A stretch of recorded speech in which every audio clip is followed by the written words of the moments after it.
हा आहे रायगड जिल्ह्यातील पेण तालुक्यातील वरसई गोटे रस्ता। या रस्त्याचं काम बघा किती निकृष्ट दर्जाचं आहे। त्यांनी जी डांबर टाकलेली आहे ती डांबर सुद्धा याच्यामध्ये दिसत नाहीये।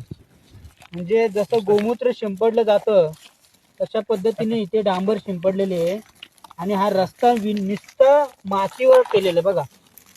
हा रस्ता अशा पद्धतीने हे जर निकृष्ट दर्जाचं काम होत असेल तर हे रस्ते टिकणार कसे?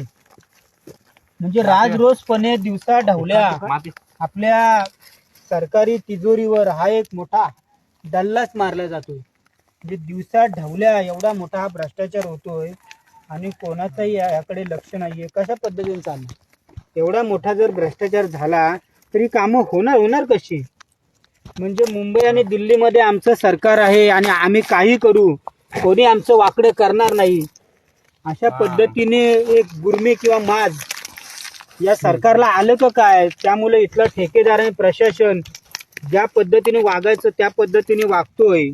बघा हा रस्ता बघा किती चांगला रस्ता केलाय बघा ना। म्हणजे काय या रस्त्याची अवस्था आहे काय सांगावं कोणाला? बघा हे बघा म्हणजे हा रस्ता खणायला आम्हाला एखादा टिकाव फावडा काही लागला नाही। आमच्या हाताने आम्ही सहजतेने हा रस्ता काढलाय। इतका निकृष्ट दर्जाचं या रस्त्याचं काम केलेलं आहे।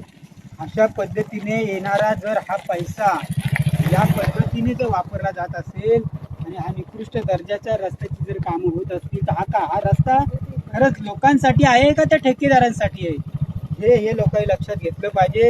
आणि आमची मागणी आहे या रस्त्याची चौकशी झाली पाहिजे, याच्या भ्रष्टाचाराची चौकशी झाली पाहिजे।